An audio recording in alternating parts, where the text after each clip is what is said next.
Bonjour à tous, donc je suis Marilyn Zalka, coach en relations humaines et développement personnel. Je reviens vers vous, donc ça c'est une vidéo spontanée, hein, j'avais envie de parler un peu des familles recomposées, de la relation entre les parents, les enfants, du conjoint.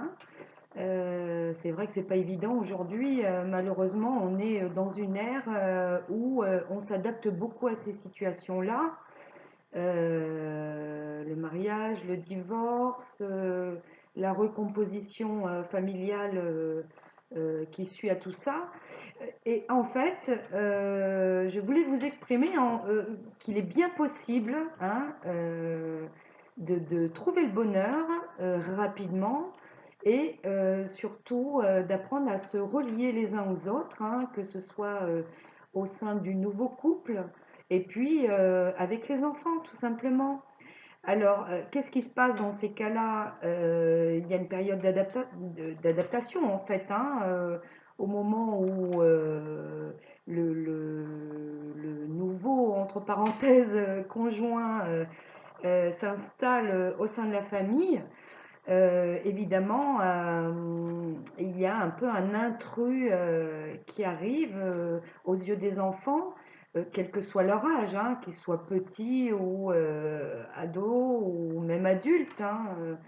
Donc, on pense que forcément, quand un enfant jeune voit arriver au sein de la famille le nouveau conjoint, ce sera plus facile, plus il est jeune, plus c'est facile. Eh bien, à mon avis, c'est une fausse idée. Voilà. Peu importe l'âge, l'enfant, en fait, a besoin de retrouver, on va dire, des repères avec cette nouvelle personne. Et puis, ce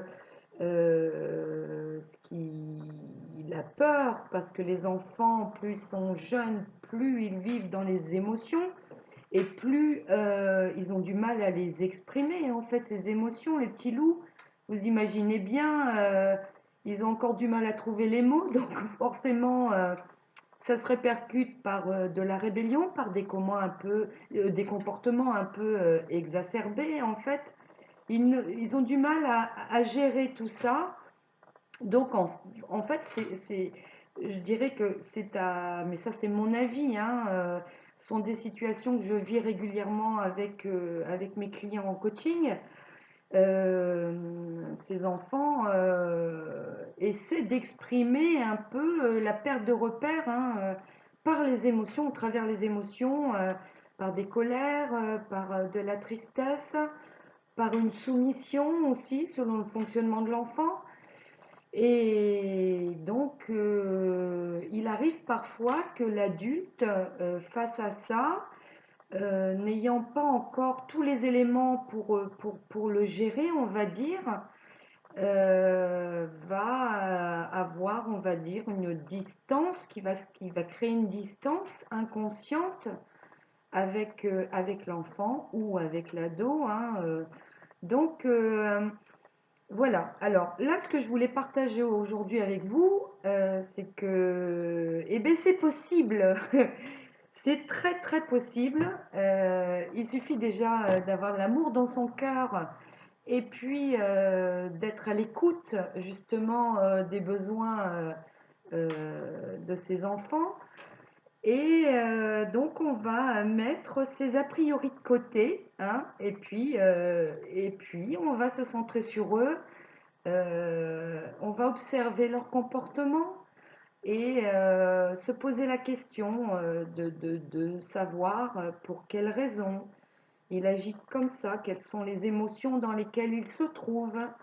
Est-ce que cet enfant ressent de la peur de perdre, par exemple, ben, son papa, hein, si la nouvelle arrivée au sein de la famille est une femme, donc cet enfant peut ressentir cette peur, la peur de perdre, hein, parce que la peur, le sentiment de la peur, c'est toujours lié à la peur de perdre quelque chose. On parle matériellement ou affectivement aussi, hein, donc En fait, on va mettre en situation donc une dame, hein, une nouvelle arrivante au sein de la famille. Je vais prendre ça comme exemple, hein, parce que je l'ai vécu tout simplement. Donc c'est plus facile. Euh, Comme on dit, il faut toujours vivre les situations, hein, pour les comprendre. Je dirais que c'est vrai. Donc, pour tout ça, eh bien, cette dame va essayer de comprendre, hein, les sentiments, les émotions qui ressortent à travers les comportements de cet enfant ou de ses enfants. Et, et donc, elle sera à l'écoute, hein. Alors, ce qu'il faut savoir dans tout ça, c'est que au sein des familles recomposées, on est, on a tous des valeurs, hein. Ces valeurs font de nous, en fait, ce qu'on est, tout simplement.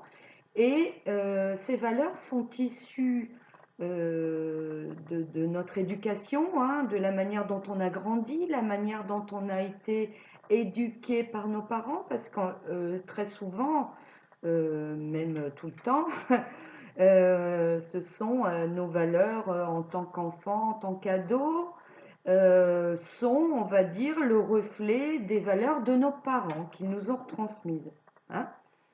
Et puis, plus on grandit et plus, avec, on va dire, notre identité qui se construit, on réintègre des nouvelles valeurs par rapport à ce qu'on vit, hein, par rapport aux souffrances qu'on a connues.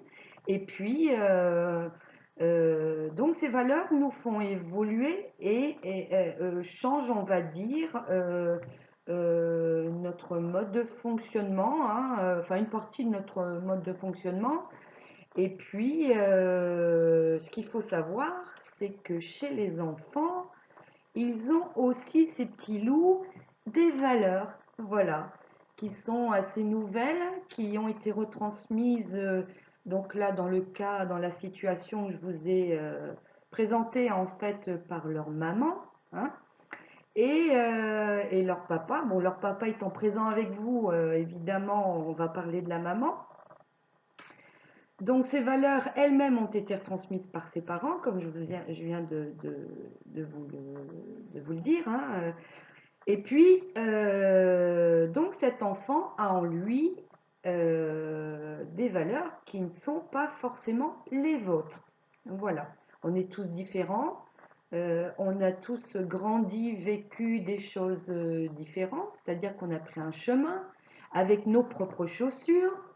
Et puis, à partir de là, la nouvelle arrivante au sein de la famille ne va pas, enfin, en fait, elle va pas juger. C'est pas facile à dire ce que je vous présente là, parce que le jugement, je dirais qu'il est presque automatique, hein, chez l'être humain. Donc, elle va essayer de ne pas porter un jugement, on va dire, et puis elle va commencer à avoir un fonctionnement d'écoute active envers cet enfant. Donc, l'écoute active, ça va être se mettre un peu en retrait pour visualiser ses comportements, pour comprendre ses émotions, hein, et puis essayer de répondre à ses besoins à cet enfant. S'il a des comportements un peu exacerbés, que ce soit la tristesse, la peur ou la colère, euh, la- on va essayer de nous de comprendre pour quelles raisons, hein. Donc après ça, eh bien, euh, on va lui demander de l'exprimer. Donc pour l'exprimer, il va falloir le questionner, hein. De quoi tu as besoin? Parce qu'en fait, nos valeurs sont également issues de nos propres besoins de vie, hein, qui nous aident à avoir des critères de vie, qui engendrent ces critères de vie. Et en fait, essayer de questionner cet enfant, de quoi tu as besoin, qu'est-ce que je peux faire pour toi. Et puis, ce n'est pas soumettre, attention, hein, que ce soit quand même bien compris, on va dire. La soumission n'est pas un acte qui est positif, hein. Nous aussi, on peut exprimer nos besoins parce qu'on en a tous. Donc, on va questionner ce petit loup et puis essayer de le rassurer parce que cet enfant a toujours besoin d'être rassuré, quelles que soient en fait ses émotions.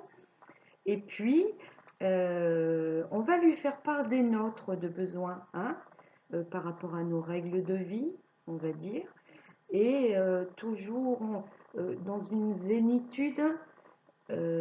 Essayez si vous pouvez, parce que ça aussi c'est un travail sur soi, d'exprimer tout ça avec, on va dire, des comportements linéaires envers cet enfant, parce que sachez que ces petits loups, eux, perçoivent dans un premier temps toutes nos émotions, hein. Si on est en colère, ils vont vite le sentir, ils vont s'isoler, ils vont commencer ou alors se mettre, on va dire, euh, dans la rébellion, hein, vers la rébellion. Donc, essayer d'avoir un comportement assez linéaire dans l'écoute avec une tonalité assez zen de la voix, hein. Quand je vous dis ça, essayez, écoutez, je le dis tout simplement parce que à partir du moment où soi-même, nous, on essaie de se remettre en question, déjà on a fait un grand pas envers l'autre dans la relation humaine et puis on évolue tout simplement. Là, je vous parle des enfants, des familles recomposées, mais c'est également valable dans tous les autres secteurs, le travail, la famille, les amis, peu importe, hein. L'écoute de l'autre et le respect, c'est pas parce que c'est un enfant qu'on ne peut pas le respecter, bien au contraire, hein, c'est aussi ce qui va le rassurer.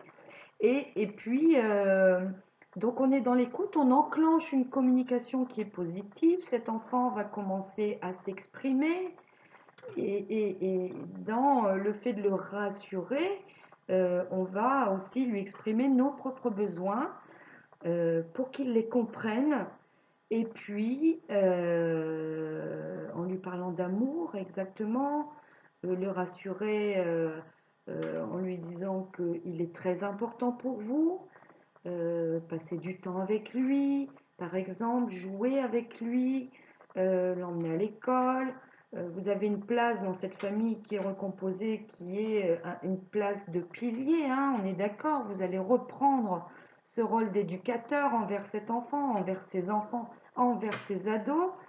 Et donc, pour moi, euh, ça, c'est mon avis, hein, je suis et j'ai vu les résultats parce que, comme je vous disais tout à l'heure, je l'ai vécu.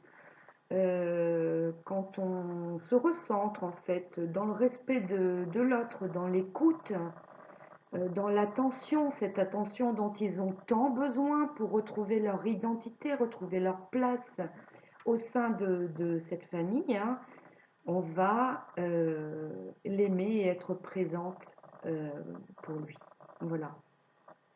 Alors, euh, c'est avec mon cœur, hein, que je vous explique tout ça. C'est une vidéo qui est spontanée. Et puis, pas de strass, pas de paillettes, tout simplement. Si ceci est utile pour vous, n'hésitez pas à me faire part de vos avis. Je réponds aux messages. Et puis, à bientôt pour une nouvelle vidéo sur la vie de tous les jours, on va dire, sur la relation aux autres. Je vous fais plein de bisous. Je vous aime fort.